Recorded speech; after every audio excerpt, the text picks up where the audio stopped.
So my story is not a love story. It's not comedy or tragic. Sometimes it is. There's no rags to riches, but my story is a revenge story. It's a vengeance against school. I hated the school. As a kid, I used to do card tricks all the time. My best friend Farhan, his uncle was a magician. He used to do card tricks. He taught us 3 card tricks. I used to do it everywhere. I've customized magic for some. Google brought me in their office. I was on stage for them for an event. I customized magic for them. Was Cartier. I've customized magic for them. I do magic, right? And you can tell what kind of person it is. You know, psychologists, you can have top 5. Have you heard of it? The top 5. Openness. That's the temperament person has, right? There's conscientiousness. There's agreeableness. There's neuroticism. So if you do magic to a person, you can tell they're open. Open people are curious. I'm not here to fool you. Sometimes it feels like catch me if you can. I don't like it. I like to make it fun.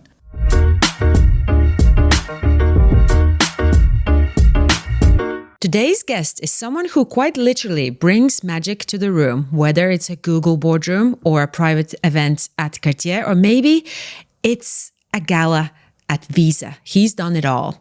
Nabeel Bera is a world-class magician who's wowed the biggest names in the world. But in this episode, we are going to go beyond tricks to uncover the man behind the magic. Hi, Nabeel. Hello. I think on the intro, I mentioned only few names and only few brands that have booked you. So can you talk about what are the clients that you've had in Dubai over the last few years? Yeah. Well, in Dubai, there's all kinds of people. There's big companies, so I'm so lucky. I used to perform at Atlantis on and off for 6 years. So I met so many people there. So many celebrities I saw as a kid. Movie stars, footballers. And yeah, big brands, many brands. I've customized magic for some. Google brought me in their office. I was on stage for them for an event. I customized magic for them. Was Cartier. I've customized magic for them. Oh. So yeah, it's Dubai. There's so many corporate events happening. Yeah. Especially end of the year.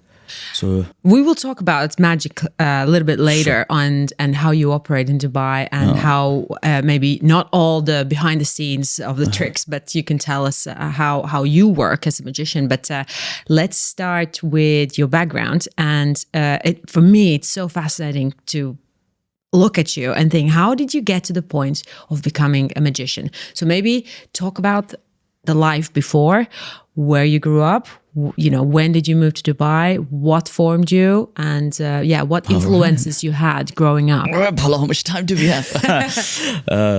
So my story is not a love story. It's not comedy or tragic. Sometimes it is. There's no rags to riches, but my story is a revenge story. It's a vengeance against school. I hated the school. So born in Bahrain, went to a Pakistani school. I hated it every single day. And the internet was there late 90s, early 2000. I used to go online. I used to see a lot of things. So I wanted to escape. As a kid, I used to do card tricks all the time. My best friend Farhan, his uncle was a magician. He used to do card tricks. He taught us 3 card tricks. I used to do it everywhere. Okay, so that's where it started. I knew 3 card tricks only. 17, I go to London. Around 18 or 19, I met a French magician, Butzi. And I showed him my card tricks, and he made like a coin disappear. I was like, wow, there's more to it. And he gave me a book. So one thing led to another. I was like, wow, there's more to magic. So my obsession started, and I kept on doing it.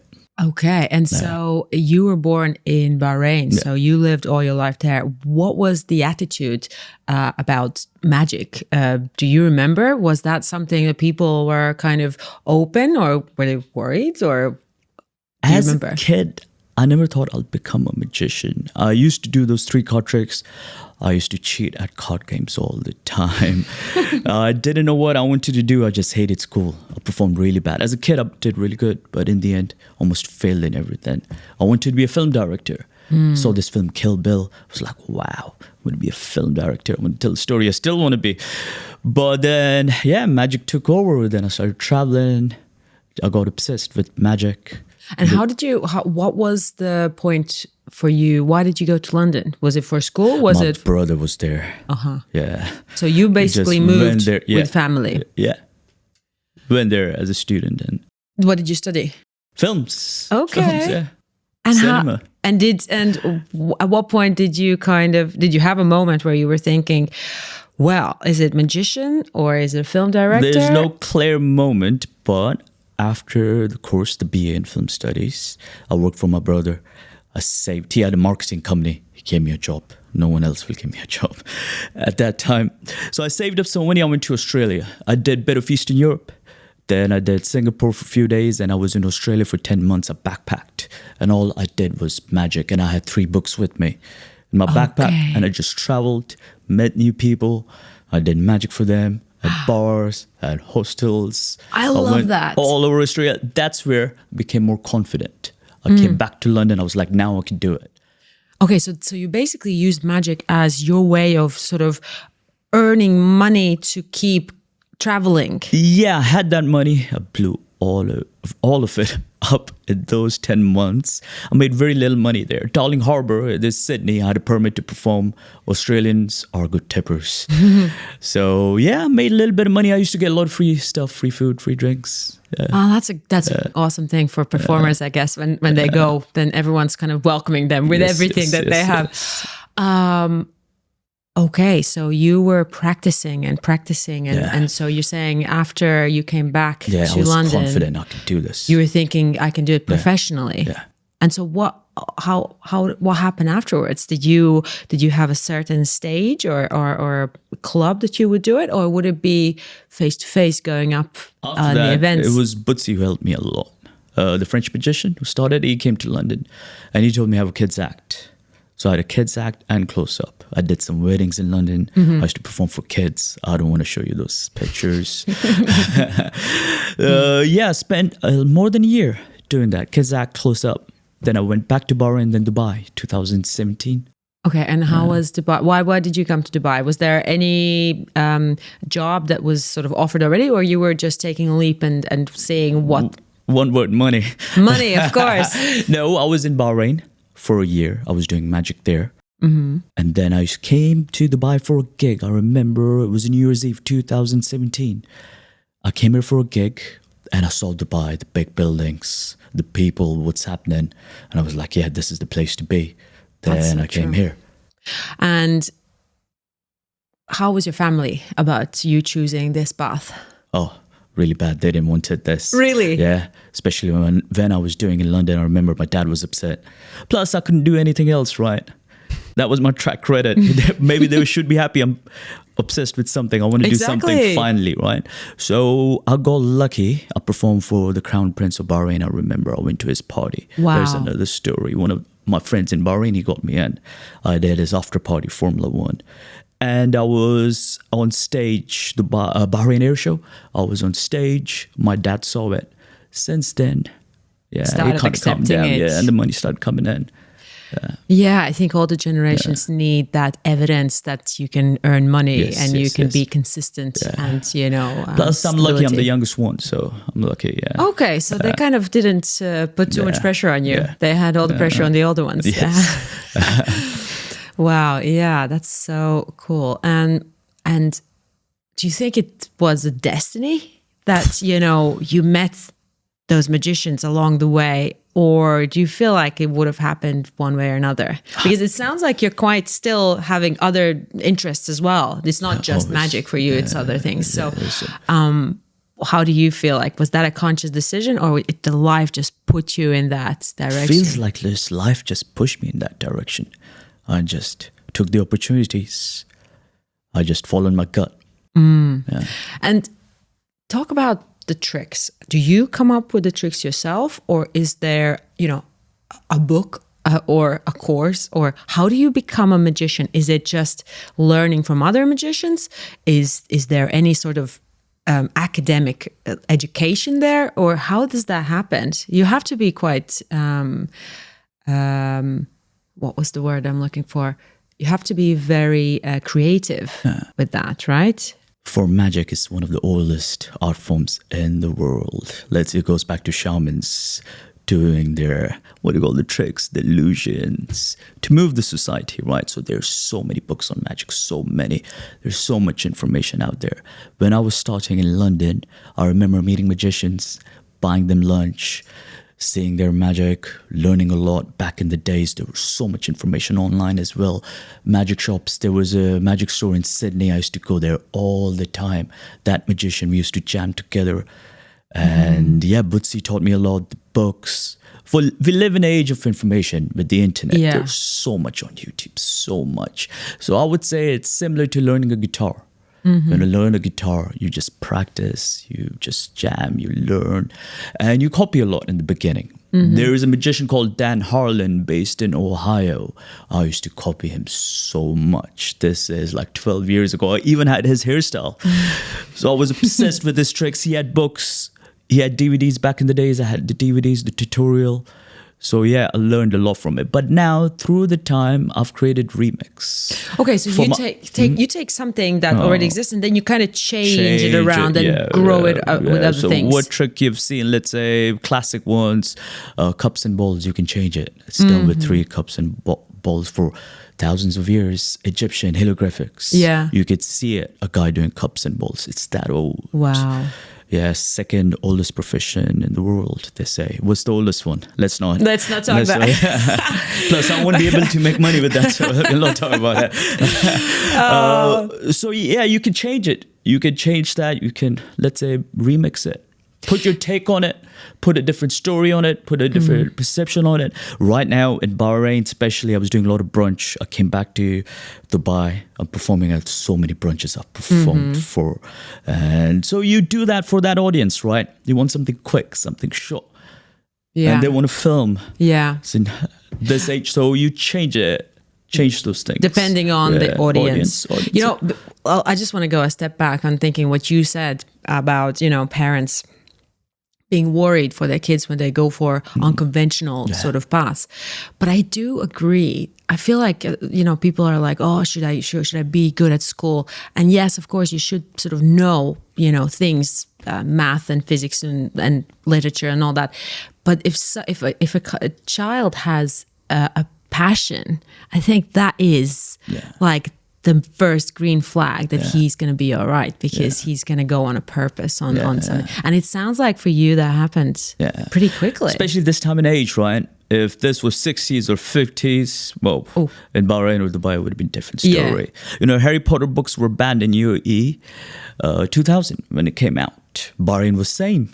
Now look at it. Things is changing so much, right? That is incredible. All right. Well, you've been all over. And I'm wondering, do you see difference in audiences around different countries? Like you said, Australians, good tippers. Yeah. But how do you feel, what's the difference in the reactions that you've seen over the years? Yeah, the Europeans, Eastern, some people think, depends on their, how can I say, where they come from, their education level. Is there skepticism? It depends on the person, right? So yeah, like Japanese, Korean, they make different noises when they say ooh, and they go ee a lot, Japanese people. But recently I learned that ee means wow, like in Japanese. Yeah, like ee. Depends Japanese languages like that, right? I've learned a little bit. So they make those noises. Americans, especially the Black Americans, they just go nuts. They go crazy. So it depends. Yeah, different people see it differently. And I've had some cases, someone writing to me. This was in London, very early. A woman wrote to me. This said to me like, my fiance, I believe she said, or boyfriend, said he beats me, but I love him. Can you do some kind of magic?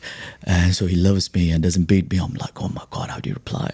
I was like, hey, what I do is tricks. Be careful for the people who claim to have special supernatural power. And that's how I responded to her. So you get all kinds of people. Okay, so they think that there is a special, that it's not a calculated trick that but it's something like and I'm open about it. I'm a trickster, what I do. It's all sleight of hand, deception, misdirection. It's all entertainment. That is a dark example that you've given. When I was in Bahrain, I met this guy at a party. It was a networking event. It was from Norway, a Pakistani guy from Norway. And he had this shisha place, this cave. It's kind of popular in Bahrain. And he bought this shisha place. And he invited me there to do magic. He said, come for a trial. I was like, sure. I took my friend. I went there to meet him. And he's late. And he comes over with some other guy.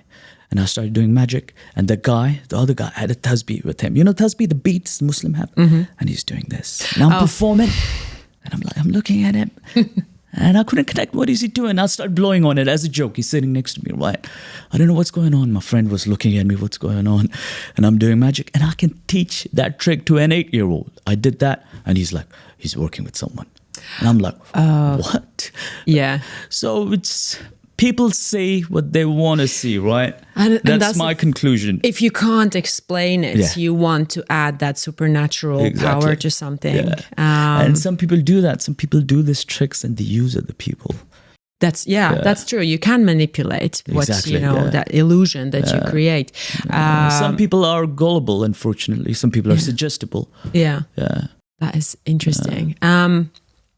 What was I wanting to ask you? We jumped over one specific question that I wanted to ask you before we actually jumped onto magic, but we've already deep in the magic. So, but I want to ask you, so you're Pakistani, you lived in Bahrain. I was born in Bahrain. Yeah. My great-grandfather moved there. So I'm just wondering about culture. Sure. What culture formed you? Was it Pakistani, how do you say it? Pakistani culture, right? Or was it Bahraini? Or are you a global citizen, do you think? Or, what kind of food do you eat? Music you listen? Do you feel connected to Pakistan in any way? If you never lived there? So it's a very, identities and your feeling of where you belong, I guess. And I usually start with this question in the podcast. And I somehow just got mesmerized by questions about magic. But let's just jump a little bit back on that. So I have to pick one. I don't know. I'm confused. My identity is confusion. I went to Mumbai recently. I was there. A client booked me. Very wealthy guy, South Indian. He called me there. I got Bahraini passport, so I could go there. So my great-grandfather used to live there. Before partition, right? India, Pakistan was together. So I was there. I felt like I belong here. And the 90s Bollywood film I've seen, all the music was coming to me. So I don't know where I belong. And I was having so much fun. The people I met there, but part of me was saying I belong here. Maybe my ancestors were living there. I don't know. I don't know who, my great-grandfather, before that, I don't know who were there. And so when you were growing up, what was sorry, continue. So Bahrain is a lot like, Dubai. So there's Indian, Pakistanis, Filipinos. My school was majority Pakistani. So my mother was Punjabi. So I grew up with Punjabi food. They were speaking Punjabi, Muslim Punjabi. Yeah. So that's the food I like to eat. That's my comfort food. So that I wanted to ask you. So that was in your family. That was the food was the culture from Pakistan, right? Yeah. Oh, that's so interesting. I mean, I feel like with you. And it's in Dubai, there's so many stories like that where kids are born in either multicultural families.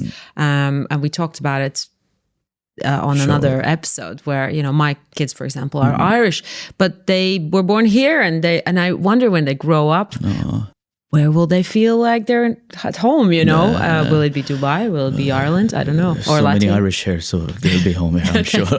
They'll find their group of people. Yeah. So, we are transplanted here. And what's going to happen in the future, I think. I don't know. Personally, I could say I wanted to escape. Bahrain, that's cool. I wanted to escape. So I went to Europe. I remember I traveled a little bit. I went to Paris. I saw London. I was like, wow, things are so old. I wanted to know more of those buildings. It was amazing to learn those through movies. You explore so much. Where do you think you'll end up? Have you thought about it? I love Dubai. I love Dubai. Even though I think I need a break, but I think they're going to pull my skeleton out of here. I'm going to... End of here. Yeah. Great. And plus it's growing, right? Dubai is growing so much. There's so much going on. Yeah, that's so true, especially in the last few years. The people I meet here, I performed in Munich this year. I'm performing in Porto. I'm performing next month in Rome at a wedding. As I'm doing a birthday party in Frankfurt and some other in Europe. Last year I went to Sri Lanka and Munich. I performed in Munich in a museum. This is all the people I've met here. They call me there. Because most people in Dubai are expats, right? And then they have parties and weddings are usually somewhere outside Dubai, and then you are invited to go as well. That's awesome. And talk about, so are you doing mainly private events right now? Or do you do, like you said, Atlantis had booked you for... These days, private, corporate only. Yeah. And what's But the I difference between the sort of being in a restaurant? Because I've seen on your Instagram that you basically are in a restaurant going up to people, entertaining them and all that. Is that easier or harder than a private event? I guess in private event, every eyes are on you and you're like doing a proper show, whereas being on the ground and entertaining people is slightly different, right? Sure. It depends what kind of private event, what kind of corporate event. By that, I mean, if they have a party on, if they're drinking and eating, sometimes I've done serious events as well. So they're hard. Like weddings are so easy. They're so easy. Brunches are so easy. People are there to have fun, right? But restaurant is more tough. You appreciate the people in hospitality. So I was there on and off 6 years at Atlantis. There was a Seafire, Breasted Kitchen. There was Italian restaurant Ronda. It's not there anymore. And Nobu. And it was fun meeting with those people in hospitality, the manager, the servers. And I have one of my favorites magician is Eugene Berger. He was in Chicago. He passed away. And I've seen his DVDs, his books. I was lucky enough to meet him at a magic school in Las Vegas. So 10 years ago, I went to magic school. We can talk about it as well. Yes. It's called Magic and Mystery School in Las Vegas. So I met him there. And in his DVDs, there's a restaurant in Chicago. He goes there. And once an incident happened to him, he walked up to a people in a restaurant. And the guest there, dining there, said no to him. He's like, yeah, this is never going to happen to me. He's very old. He got a beard, glasses. He got a PhD, very philosophical. So he's like, oh, this is never going to happen to me. And he's like, I'm going to ask the server or the manager of the place to go to the table and hype me up, introduce me. And then if they get the permission, I'll go. And it really helps. It really helps. They've done studies about this. A magician introduced on stage without any introduction and with the introduction. Audience enjoys it more when they have it. I forgot the question what it was. No, you're talking about restaurant, right? Restaurant. So I never go. Go. Especially they're eating. I don't want to disturb them, right? So I go there. I just speak to the sommelier. They're the best one to speak to. They know who's spending money, right? And I have a certain amount of time there. So I speak to sommelier who's there, who's fun. I speak to the server.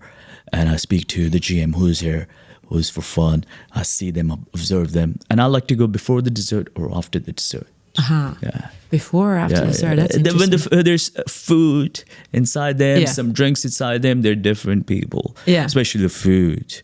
They've done studies about this as well. The judges, this was in America.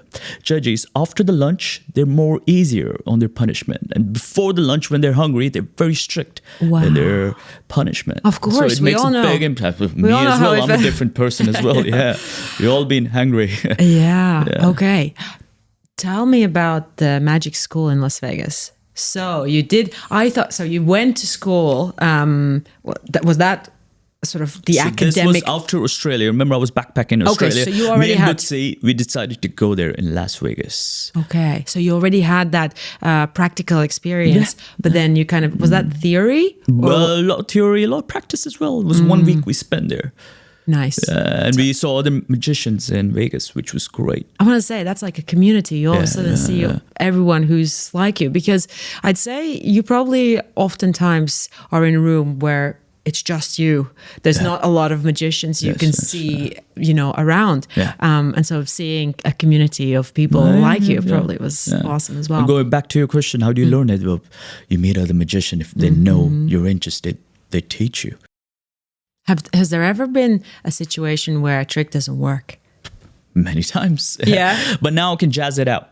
Back in the days, I remember a shisha place in London. There's Trocadero. There was this Moroccan food shisha place. I told the guy I'm going to do it for free. Again, this is before Australia, when I did my backpack. Before I was confident, I was very new. I remember going to a table and shaking, and the trick doesn't work. It's so embarrassing. I want to just say, freeze myself awkward. like a deer in a headlight. So it can happen again. It can happen again, but I can jazz myself out of it. Now you perform so much. Let's say in Atlantis, I'm performing for 3 hours or sometimes more, and I've done a gig before it. So I can do my mistake, make a mistake, but I can use stuff like, we'll come back to it, or you do something through it. Interesting. I wanted to ask, there's probably a lot of people in the audience who are trying to catch you, trying to see how you're doing it. Has there ever been someone who's like, oh, I saw it, something happened? Yeah. Sometimes, yeah. Sometimes, really? yeah. Is that like... and I just tell them you should drink more. But it could happen. It has happened, but it happens not very often. If it's happening a lot, then I'm not good. Do you usually use the cards mainly as tricks? Yeah. There's so much you can do with it. I like to open with it. Then I like to mix stuff. Have you done the bigger tricks? You know, like there was that movie, I forgot the name of it, where the guy was... Yeah, and you go in and there's the water and all of a sudden he appears somewhere else and stuff like that, you know? The big illusions, right? Illusions, yeah. I've done some, I don't like it. I did in the beginning stage. Illusions, it's not me. I don't like it. I like close up. Or a little bit, people like 20 people, polar magic we call it. I prefer that. What do you like about those reactions that you get from people? Right now, I've done it so much, I've gone immune to it. Back in the days, people were reacting. It gives you a buzz. It's like a head of a drug. It's very addictive. And plus, I love getting attention. So I used to love that. But I've done it so much, I'm immune to it. But now I like more like the feedback they say, the story they tell, or like meeting people. I can have a conversation with them. I can travel. I can do magic to them. And this is what... Remember I was talking about Munich, they performed at the museum. There was a private chef there. So he invited me to his restaurant. And we spent so much time through magic. I met him. He told me his story about Germany, showing me around. So cool. I like those moments more instead of the reaction. Yeah. Because I was thinking that probably you get a lot of shock moments, a lot of how did you do it, a lot of that, and I wonder after a while you you already know what to expect. Has there been any surprising reactions that you would expect someone to be like, oh, and they're like, oh, doesn't matter, or something, I don't know, like someone fainted out of like what happened? Twice it happened. A woman started crying. Really? Yeah. I'm an expert at that. Why do you think that happened? Was it like out of like how moved she was? Maybe, yeah. At a brunch, there's a secret parties brunch in Ritz-Carlton. This woman, she just threw a shoe at me. Oh. Yeah, a lot of hate. Oh. Yeah, I felt like, that George W. Bush, he goes down in a rocket happened to him. It was just like that, yeah. What else? Well, shoo, that's rude. I mean, given that you're entertaining people, right? This was before COVID. I was performing for this Nigerian. They booked me. It was a private party. And I was doing magic. And this lady just stood up. And she was like, will you help me in election next year in Nigeria? I'm like, wow. Okay. That's an interesting campaign for like politics, like to become a president with a magic trick or something. Can you talk a little bit about the private parties? I'm pretty sure you've been invited to boats and like all like kind of VIP. How is that? I guess people are like getting drunk. Has there been like moments where like, okay, everyone's already like on the next level.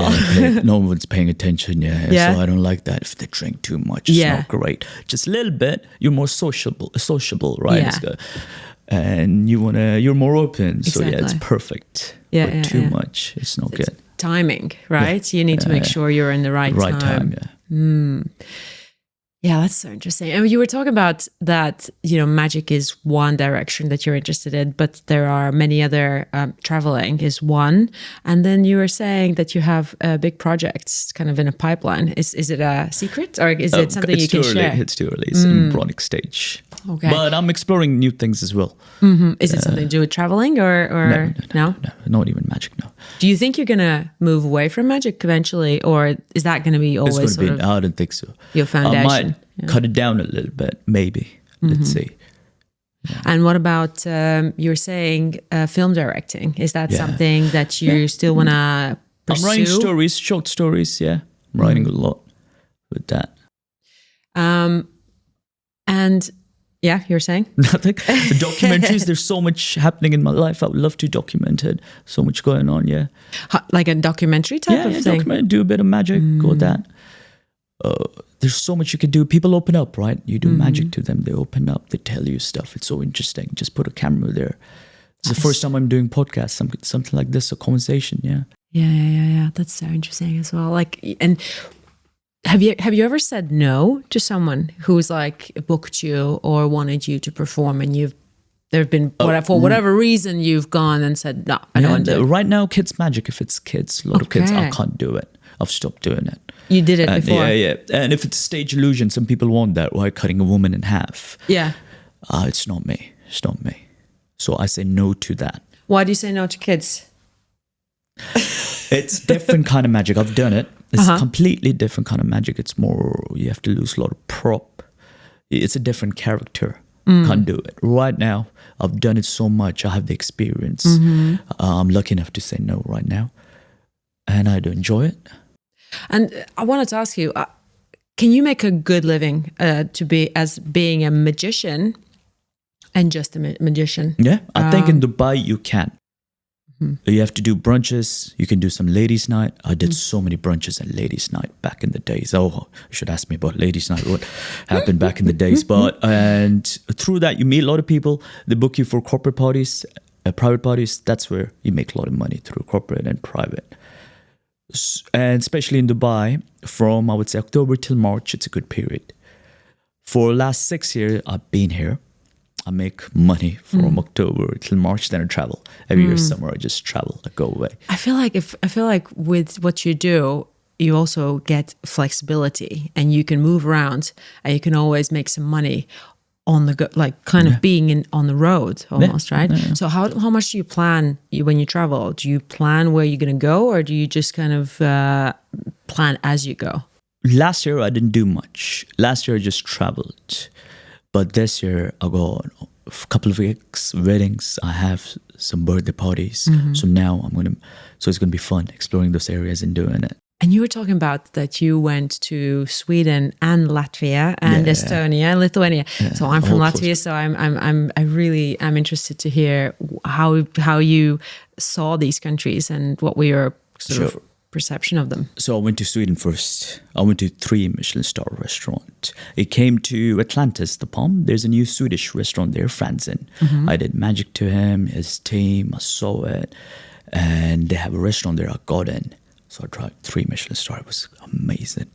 And then I went to Finland. I always wanted to go Scandinavia. And then I went to close by Estonia. Was that a winter time or summertime? The summertime. Then I went to Latvia, but I was around for 2 weeks, I believe. I was alone. I got tired of traveling. I was like... So you'd go on your own? Yeah. Yeah? I like to go on my own. Wow, solitude. Are you from Riga? I'm from Riga, yes. Cool. Yes. So that's stay close to that cathedral where that famous statue is. Of course, with freedom. The 3 animals peg together. You know which one I'm talking about? I was thinking you were talking about Statue of Liberty that we have. Yeah, that's with the other 3 one. stars. Yeah, that's the other one. But there's a cathedral right in the center. Oh, in Old Town. Yeah, Old Town. And a lot of people take pictures and swore. Yes, Mount Galvinus. Yeah. It was red. Yeah. And what did you think about it? What did I think about it? I was like... I wanted to know about the cathedral, the church, and what's going on with the war, what happened, Soviet Union, what happened with Latvia, the story. I went to the War Museum. So I went to learn about it. It's so interesting. Wow. Yeah. And people's stories. It's crazy how they lived, what's happening now. Did you manage to meet any Latvians? Did you go out, I don't know, to a bar? Really. No. Yeah, I did, but my mom went, watch this. No, I didn't go to a bar. I don't go do that. But I did. I took a tour. I wanted to know about what's happening with the NATO alliance, what's happening right now, the big topic. Wow, Are we allowed to talk about politics in this podcast? So I might get you in trouble, but I wanted the stories, right? And it seemed very one-sided to me. My conclusion was, I don't want to use word propaganda, but bubble might seem like a right word. It seemed like that. And you meet people from the other side, they give you different stories. You go online, you see the debates.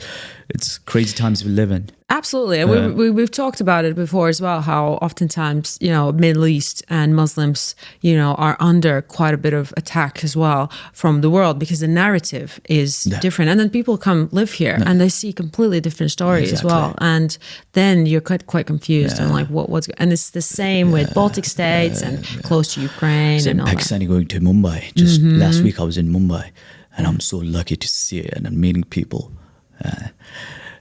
And Latvia, going back to it, the Soviet Union, how people lived there, and what happened. I'm so grateful. Probably your parents lived through that time. Yes. I was born on a year when it stopped. So I didn't experience any of that. But the stories are horrific. I know. Yeah. I know. And what happened with the Berlin Wall, it fell. It's so interesting. I find that very fascinating. That is, what's interesting?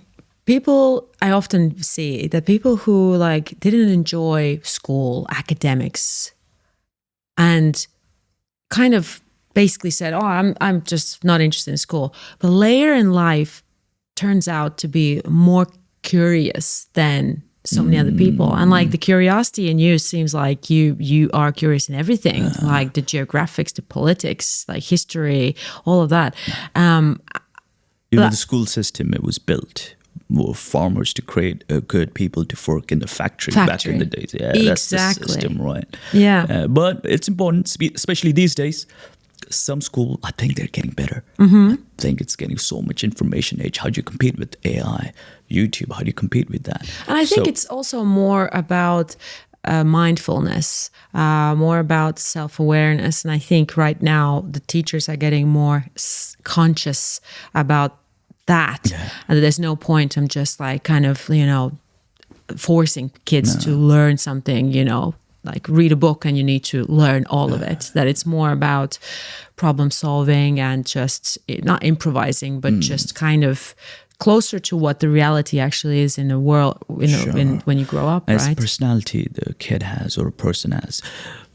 I do magic, right? And you can tell what kind of person it is. Psychologists, you can have top 5. Have you heard of it? The top 5. Openness, that's the temperament person has, right? There's conscientiousness, there's agreeableness, there's neuroticism. So if you do magic to a person, you can tell if they're open. Open people are curious, interested in everything. Conscientious people, they're engineers type, they're very articulate, accountant type. So they're not interested in arts or cultures, generally speaking. They're more about their jobs 9 to 5. And in society, we need all kinds of people, right? Some people are neurotic, they're worried all the time. They might be good in, I don't know what jobs they will be good at. They'll be good at housewives? No. Neuroticism. I'm joking. No. I'm a housewife as well. Well, kind of. Neuroticism, maybe as a spy. They're worried, maybe future prediction, what's going to happen. There must be something. So that's nature, right? My point is they're all nature. Yeah. Some people are agreeable, they're disagreeable. What? These all 5 things also can be in one person. There can be a situation where you are neurotic and another situation where you're very open. Sure. So it also is not putting everyone in one category. It's like actually all these things. It depends what triggers us in a situation, But some right? people have high, some people have low, some people have extrovert, they're very high, some people are introvert. Some people are very agreeable, some people are disagreeable. Yeah. Actually, through magic, you can tell that. How they react to it. I want to You say can tell. that. Do you? So neurotic people might be so worried. I'm doing black magic. Yeah. I tell them I don't do black magic. I'm brown. I do brown magic. And neuroticism and openness. They're very interested. They want to see more. Some people are closed. They don't react much. They think they know everything. But I was thinking while you were talking about that. It seems like there's a psychology behind it as well. So did you realize at some point, did it come naturally out of you, or you started reading and doing research on what makes people tick, different types of people and all that? Or was that just in practicing, you just notice it naturally? I just getting a reaction out of people, right? And I just like getting attention, especially back in the day. So through that, naturally. You wanted more of that, you study a little bit, you look at people with experience, you see that. You notice things, especially those busy season, right? When you perform all the time, I do the same tricks, I get a different reaction. So you notice it. Those things. You're talking about seasons. So is that like, what is the busiest season? I would say November, December, January, Christmas parties. So much going on in Dubai. The weather's great. Tourism is high. So many events, outdoor events happening. That's the busy season here. Yeah, in Dubai, I think the season is the winter, right? In the summer, then everyone goes away. Exactly. Do you take break? Do you have times when you're like, okay, nothing's happening, so I'm just taking a break for myself? Or you kind of move where the people go? So summer, everyone goes to Europe. Do you go to Europe as well? I do go to Europe, but I don't work that much. I should, but I don't. Well, you need time off, of course. And it sounds like for you, and I don't know if it's consciously you're doing it. It sounds like you are also letting yourself live and get inspired, and through traveling. It sounds like that kind of feeds your soul, and then later on, when you have to go back to work, that is a material you can. Maybe not material, but like these things that you've seen has just kind of enriched you as well. Yeah. Is that a conscious thing that you do, or you're just curious? It's something I like to do. Do you watch other magicians, by the way? Do you go through used to do a lot. But not anymore. Yeah. Not anymore. I just go home. I like to watch something else. I like to watch drama or history documentary or comedy. I know a DJ. He performs a lot here at beach clubs. He was telling me he goes home. He doesn't want to listen to electronic music. He doesn't want to listen to electronic music. He wants to listen to jazz music. Something different. So you can just see other things, right? What's the layers of personalities, I guess, and oftentimes I wonder as well, we go with this one name, identity, a magician or a doctor or a singer, and we consider these people that's their identity, and then you get to know them and you're like, there's so much more, there's so many other aspects of this person that is not, maybe is in a shadow a little bit, but it gives a bigger understanding of one person, right? Exactly. But your mind applies heuristics, right? You have to. Let's say I perform for people. They think, oh, it went up the sleeve. I like to keep my sleeves up. That's the reason. And they think there's strings attached. They think it's magnets or whatever they've seen. Little knowledge is dangerous, right? If they've seen one trick, how it works, they think every trick works that way. And that's human mind, right? We apply heuristics. You see a doctor, you think you just put that in the box, right? It's easier. Or life becomes too complex. There's so much. Yeah. Do you get extra attention from women because you're a magician? I'm wondering. I thought I get extra attention from them because I'm good looking, but okay. Yeah, I've seen they're more interested in this. They react more. They want to know about the future as well, which I don't do. Yeah. They believe in that more. So yes. Yeah, because I was wondering, I've noticed with women as well. It's not women, actually. It's all, but I think from women, yes. Yeah, it's more. They're more kind of curious to find out. Yeah. They're more engaging. Yes. Yeah. Especially if a magician has that mysterious sort of. I don't know how you call it, something, mysterious about that person, because there's so much that you don't know and he won't ever tell you, so that's the role we're playing, right? Mysterious. Yeah. Have you ever had that situation where you're doing a trick and someone's like, oh, I know this trick, I've done it myself, or something like that ruins the whole kind of. Yes, it has happened, but there's so much I can do, right? There's so much I can do. If someone knows the basic, there's something else I can do. The improvisation. But that's no point, right? I hate that. I'm fooling people. I'm not here to fool you. Sometimes it feels like catch me if you can. I don't like it. I like to make it fun. So I can make fun about myself or some jokes and relax. Something. Do you enjoy that element of performance? Oh, yes. I love that element of performance. Because I was thinking, you said not really performing in front of kids, because that's a different type of role that you have to play, I guess. Yeah. What is the difference between those roles? Kids, you have to be more clownish. For kids, I can take this glass. I make water disappear. Like you're a magician, you're supposed to do that, right? Yeah. If I do mistakes and if they make it disappear, they'll be like, wow. So it's very clownish, mistake, bubbly. You have to do that. Yeah. For adults, it's different.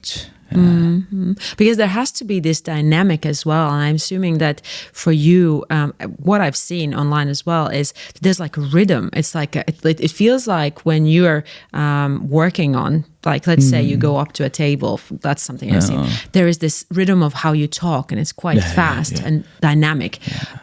Is that a thing, or is that your thing? I think it's my thing. I would like to say that's how I do it. Let's say there's a table, I go there, I'm like, let's get into character. That line from Pulp Fiction. So you have to put a show on a character, right? Of course. Exaggerate and keep them itself. engaged. Yeah, it's not real, but it's entertaining. Yeah, exactly. All right, well, I've kind of gotten a really good idea of what you do. And I'm just wondering, maybe we can go a little bit deeper on your... this last segment is usually about life's lessons that one has learned throughout their personal story. And we touched on, how you can read people, like personality types, how to approach different people differently. But can you talk about some lessons that you've learned over the years, of maybe you did something in one way at the beginning and you learned that that's not working, and you started doing differently? And I'm just kind of giving an example, but do you have any stories like that where, a light bulb going on and you're like, oh, okay, this is interesting? I'm trying to think. But definitely I've changed compared to what I was 10 years ago. One lesson is people make quick judgments. Like we were talking about, they apply heuristics. So you have to go in there, you have to play that. You have tricks, has to be quick in the beginning. You have to get their attention. If you make it long, they get bored. They don't like it. It's not entertaining. So that's one of the lessons. Just make it to the point. Don't chatter that much, especially in the beginning. Once you do that, once you break the ice, then you can have a conversation. So opening matters. That's what I've learned. How you're introduced on stage, or let's say in a restaurant or in a party, it really helps if the host introduces you. So that's one of the lessons. And what else? I'm trying to think. And plus, I think I never learned. I do so many mistakes and I do it. But knowing your audience is so important. It's so important. If you can do a little bit of research, if you can customize magic for them. So that's hard work that goes before that. Okay, I have already 3 questions, so I have to think, where do I go with this? Customized magic, what does that mean? Is that like, how do you customize a magic for a specific audience? Sure. So let's say you have booked me, right? Yeah. Or your husband has booked me for your party. Your name is Paula, your date of birth, your zodiac sign, where you're born, your kid's name. Okay, more personalized. There's so much I could do it. Somewhere from a childhood, your first kiss, your... I can try to create tricks for that, customized for you. 2019, Cartier, they had perfumes. They kept me in their room in Mall of Emirates, VIP room. I customized magic with the perfumes. So the story behind the perfume, with the smell. So I was doing magic through that. So that's customized magic. Oh, yeah. Okay, I got it. Like the topic that's that a represents. product, what they do, and you customize it for them, I love that. I love that. It's got to be... very entertaining, I assume, especially when you feel like it's very personal and you're working on someone's like personal story. That's awesome. Going back to the lessons you've learned, and you were saying about confidence, and I wonder if there's a lesson there did you capture after traveling in Australia and coming back with confidence. What was there a moment where you're like, oh, I feel like I can do it, and what made you feel like it? These reactions that you got from the other people, or was it just you seeing you're getting smoother and smoother? Exactly, smoother and smoother, and doing it again, same thing again and again for different people. It's a blessing. It's tiring, but it's a blessing doing that thing for 1,000 times. So I go there. They're specialized in 6 or 7 tricks. I could do it in my sleep. So doing that for the people and watching them, right, rather than thinking about their tricks. So that's with the experience you get it. And that's one of the lessons. If you learn something new, if there's a new idea, don't keep it with you. Practice for a few months. Or else I remember in Australia, I learned this new trick. It was a hostel. I gathered a lot of people. Like, watch this. And it didn't work. And the girls were laughing at me. It was so embarrassing. I wanted to make myself disappear. So that was one of the lessons. You wait for it. And sometimes, I would say all the time, you think of a trick. you practice it, you think it's going to work. But you perform in front of people, it's completely different thing. It's completely different. Do you have focus groups? Like, let's say you have a new trick. Do you practice it on people who are you like your friends? And family. Friends and family only. Yeah, people I know only. Yeah. Yeah, that's what I was thinking. If you have a new trick and you have to go and you don't know how it's gonna be. That's why brunch is a good thing as well, right? So in the beginning, I've done my time. I've met a lot of people. I know they're cool. I do something for them and throw something new stuff in there. Yeah. I love that. Yeah. I love that. All right. Well, I think we can I ask you a question? Yeah, of course. So tell me about Latvia. When did you move to Dubai? And I moved 2017, and I used to work in media. I was in Latvia? I was a TV presenter. All right. And so when I moved to Dubai, I just got a really interesting job offer. Well, interesting, it's a corporate job. So people might have different opinions about that. But I really liked it because it gave me opportunity to travel a lot and just learn and see Dubai. And when did we meet? We met, and actually we didn't talk about it at the beginning, which I also wanted to mention, was we met a few times. And one time you actually came, I was living together with my friend, Ira. And you came to our apartment. And that was the first time, one of the first times, one of the first dates I had with my husband. He came for the first time to our apartment. Married, right? Now we're married, 2 kids, everything's great. But well, you can thank me later. Yes, it was the magic I did. And I guess he's under a spell, Paula. I don't think he was expecting that magic. First time I invited to my house, but he was like a magician. Okay, and the reason is right. I know Ira. Ira is one of the first people I met in Dubai. And really? That day I was living in JBR and you guys were in Marina, right? Yes. Yeah. And the lights just went off. At our place, there was no electricity for a couple of hours. So I know Ira's around. I texted her, just came to you. I remember. And that was, and I think I started living with Ira and she had all these, she'll be excited to hear about this, by the way. Hi, Ira. And she'd have like different people coming in. I'm like, a magician, okay. And then someone else. And I'm like, she's just such a social butterfly. So, I remember that. Do you do that often for like friends as well? Like you'd go to a party, like a house party, you're invited as Nabeel, not as magician. Will you just have this urge to, guys, I have my cards? The urge is gone. It's dead. Really? But I like to do it. Or is it like people like, Nabeel, please do something. And you're like, I need to do it. If they know me, yes. And sometimes the party could be so boring. So you have to do it. You need to turn it on. Yeah. Oh, I was surprised. I'm really happy that you said yes, to be honest, because I thought, not always people are good at something, but then not always they want to talk about it. And I'm glad you accepted my invitation, and it's been really interesting. Well, thank you. And I hope to see what's next for you, because it sounds like you might, move a little direction on what you want to do, or just add something. I would like to have my own show in Dubai. Show. A small place, just 20 or 30 people, not a big crowd. They buy tickets to see me. There's so much going on in Ras Al Khaimah. There's casinos coming in. Exactly. There's so many opportunities. I would like to have that. I wanted to say, I feel like Dubai is buzzing right now. There's like a lot of people coming here to live, a lot of rich people, like you mentioned as well. And people want to be entertained, and they want entertainment to be quality. And I think that's what's happening right now. And a lot of young people as well in their early 20s are coming here. And all the misfits like me, entertainers, they want to come. Burj Khalifa is like a magnet; it attracts all kinds of people. Yeah, absolutely. Do you mentor other younger people? No, it's not for me. I won't be able to do it. I won't good. But maybe in the future, but not now. It's not. You sound like a good, like very smooth talker. So I'm thinking you could easily teach other people as well. I can manipulate them, but teaching right now, I don't think so. Maybe in the future, but I can't do it. Yeah. I had my last question and I forgot about it. Let me think. What was I wanting to Paula. ask? Yes, you should think about it. Sure. I was thinking about I was thinking about mentoring, and I was actually expecting you to say, yes, I am mentoring. And I think I had a question afterwards. And now you said no. And I'm like, oh man, where do I go now? No, I feel like it's just for me, it's such a deeper understanding of yourself. And it's fascinating. Where do you want to go travel afterwards? And I'm going to...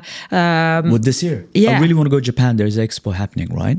Well, 3 years ago, it happened in Dubai, Expo 2020, which happened in 21 because of the COVID. Yep. So it's happening in Japan right now. It's going on right now in Osaka. So I really want to go there. Okay. Yeah. And this summer, I'm going to Europe for the gigs, for the wedding. I love that. Yeah, I'm going to Rome. I'm performing at a wedding in Rome right next to the Vatican City. Have you been to Rome? Have you been to Rome? Oh, I have been. Yes, how amazing is it? Blows your mind, right? It's just another the vibe. food so simple. I had cacio de pepe, the simple word. It was pasta and pepper and cheese, and I was blown away. I was on the floor. I couldn't believe it. It has a vibe. That place has a vibe. You go in and you just feel like you've gone to like gladiator times. Exactly. All the dead Roman people, soldiers. That's why the soil is so good and the food tastes so good. I know. Yeah. Tell me one exciting thing in your future that you're looking forward to. And I know there's a lot of things in the pipeline for you, but one thing that you're like, can't wait for that to happen. Oh, God. Or is that something you can't tell yet? I should share something, right? I should share something that I'm not comfortable with. No, not comfortable with. No, just something that, is going to happen and you can't wait because it's going to, give some extra value to your life as well, Extra value to my life. I can't think of anything. I would like to have my own show. I've been thinking about it for a long time. You know what? That is something you can keep for people to follow you on Instagram and just see what's next for you. And I would like to have this conversation with people. YouTube channel. I should do that. I used to make so many YouTube videos. I know. So many. But I've stopped it for 3 or 4 years. I haven't made any. Yeah, I know. There's so many, and it looked like they were very entertaining. You were inspiring me after this. Yeah. Well, listen, this is the first conversation. Maybe next time I can come to you and you can amaze me with your. I'll interview you. All right. Yep.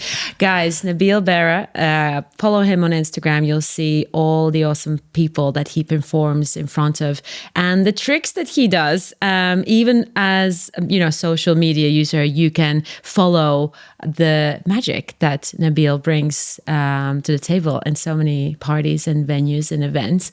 And I'm really happy you came today. And thank you so much. Thank you and see you next week. Bye.